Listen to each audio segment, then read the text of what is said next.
Shalom manusia yang berkasa, kita berjumpa kembali dalam suara iman, suara firman Tuhan. Mari kita mulai dengan doa. Bapa di surga, terima kasih untuk kesempatan saat ini untuk kami mendengar firman-Mu. Cerai hati pikiran kami agar kami mengerti firman-Mu dan firman-Mu beroleh tempat yang utama di hati kami dan menjadi iman kami. Sebab dengan demikianlah hidup kami mempermuliakan nama-Mu dan melakukan kehendak-Mu di seluruh hidup kami. Olehnya Roh Kudus terangi hati pikiran kami, sehingga kami boleh sungguh-sungguh mengerti firman-Mu dan firman-Mu menjadi milik kami. Kami sambut firman-Mu, kami sambut pelayanan-Mu Roh Kudus yang mulia. Di dalam nama Tuhan Yesus Kristus yang hidup. Para kekasih Kristus, topik kita yang utama masih berbicara tentang mengenal Tuhan. Dengan subtopik kali ini adalah akar permasalahan hidup manusia dan solusinya.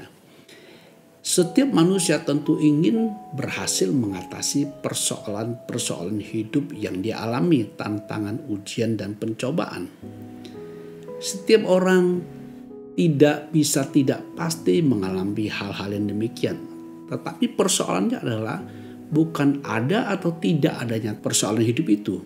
Tetapi yang utamanya adalah adakah kemampuan pada kita untuk mengantisipasi setiap tantangan, pencobaan, dan persoalan hidup itu sendiri.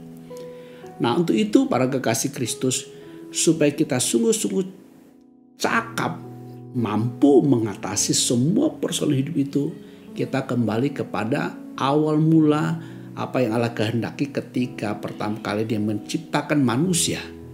Kita baca dalam Kejadian pasal 2 ayat 8 dan 9, kemudian ayat 15 sampai dengan ayat yang ke-17. Ayat 8 berbunyi demikian. Selanjutnya Tuhan Allah membuat taman di Eden di sebelah timur. Disitulah ditempatkannya manusia yang dibentuknya itu. Lalu Tuhan Allah menumbuhkan berbagai-bagai pohon dari bumi yang menarik dan yang baik untuk dimakan buahnya. Dan pohon kehidupan di tengah-tengah taman itu serta pohon pengetahuan tentang yang baik dan yang jahat. Ayat yang ke-15. Tuhan Allah mengambil manusia itu dan menempatkannya dalam taman untuk mengusahakan dan memelihara taman itu. Lalu Tuhan Allah memberi perintah ini kepada manusia. Semua pohon dalam taman ini boleh kau makan buahnya dengan bebas. Tetapi pohon pengetahuan tentang yang baik dan yang jahat itu janganlah kau makan buahnya. Sebab pada hari engkau memakannya pastilah engkau mati. Saya ulangi ayat 17. Tetapi pohon pengetahuan tentang yang baik dan yang jahat itu janganlah kau makan buahnya. Sebab pada hari engkau memakannya pastilah engkau mati.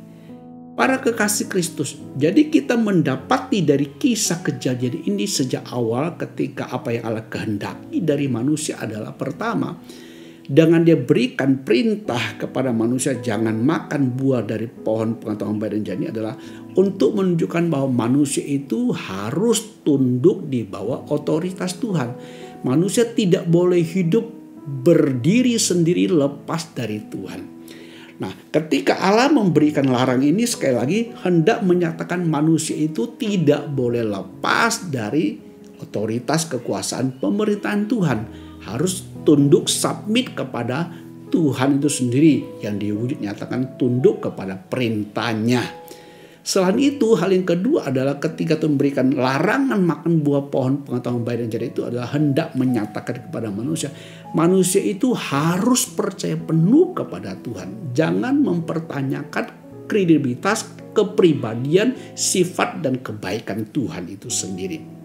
Nah, ketika manusia berusaha atau ingin hidup terlepas dari Allah, tidak mau dikontrol, tidak mau diatur Tuhan, mau hidup berdiri sendiri, mau berdikari dengan kemampuannya sendiri dan tidak lagi percaya kepada Tuhan. Inilah akar inti persoalan manusia yang sesungguhnya. Ini adalah inti akar persoalan manusia yang sesungguhnya. Saya tekankan sekali lagi para kekasih Kristus. Jadi kalau kita ingin cakap dan mampu dalam mengatasi persoalan-persoalan hidup yang kita alami, baik itu pribadi, keluarga, rumah tangga, pekerjaan, sampai kepada sebuah skala besar persoalan bangsa, maka kita harus kembali kepada rancangan semula dari Tuhan Allah kepada manusia menciptakan kita. Yaitu kita harus tunduk kepada Tuhan, tidak boleh berdiri sendiri. Kita harus percaya penuh mengandalkan Tuhan. Nah, karena hal inilah para kasih Kristus, ketika Allah melakukan penebusan, penyelamatan bagi manusia di dalam Tuhan Yesus Kristus, maka hal prinsip utama yang Allah tuntut dari setiap orang yang mau diselamatkan, yang mau mengalami kemampuan mengatasi persoalan hidup adalah harus hidup berdasarkan iman. Hidup berdasarkan iman artinya sebuah hidup di mana kita menundukkan diri kepada firman Tuhan dengan mempercayai firman Tuhan itu tanpa ragu sedikit pun. Sebagaimana dari sejak awal sudah disampaikan kepada kita seperti yang tertulis dalam kitab Roma pasal 1 ayat 16 dan 17. Sebab aku mempunyai keyakinan yang kokoh dalam Injil, karena Injil adalah kekuatan Allah yang menyelamatkan setiap orang yang percaya. Pertama-tama orang Yahudi tetapi juga orang Yunani. 17. Sebab di dalamnya nyata kebenaran Allah yang bertolak dari iman dan memimpin kepada iman, seperti ada tertulis, orang benar akan hidup oleh iman. Jadi supaya kita bisa kembali kepada rancangan Allah yang semula, sehingga kita cakap dan mampu mengarungi hidup ini, bukan saja bisa mengatasi persoalan, memiliki solusinya, tapi lebih dari itu melakukan, mencapai apa yang Allah kehendaki dari kita dengan menciptakan kita, menebus kita dalam Kristus, adalah kita harus kembali kepada apa yang Allah mau, yaitu dengan mempercayai Tuhan. Hidup berdasarkan iman.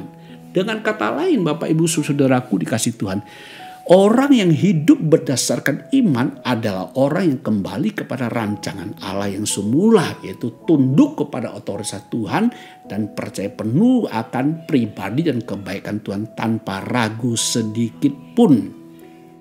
Hidup berdasarkan iman ini maksudnya apa yang Tuhan firmankan tentang kita di dalam Kristus, tentang kebaikan Allah perbuat, karya yang sempurna, yang selesai, yang telah Kristus perbuat bagi kita. Kita menerima sepenuhnya karya itu dan hidup berdasarkan itu, memperhitungkan kepada diri kita.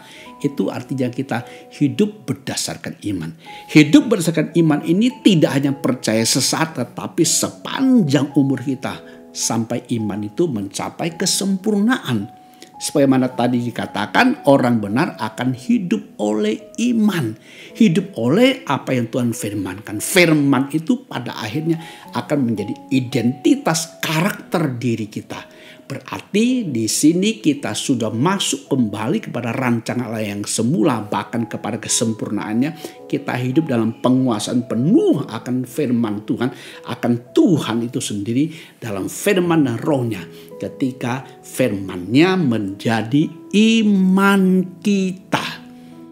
Para kekasih Kristus, manusia Allah yang perkasa, mari kita bangun iman kita setiap hari dengan mengandalkan Tuhan sepenuhnya, memiliki firman-Nya secara khusus, Injil Tuhan kita Yesus Kristus. Sebab dengan cara inilah kita memperoleh kekuatan Allah bekerja penuh dalam diri kita. Kuasa Allah dimanifestasikan dalam Roh Kudus di dalam hidup kita, sehingga kita memiliki hikmat, kemampuan, ketahanan dalam segala situasi, dan kita berakhir menyelesaikan panggilan Tuhan dalam hidup kita.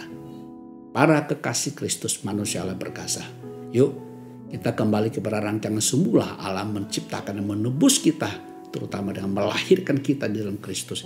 Hiduplah dalam kebergantungan penuh kepada Allah.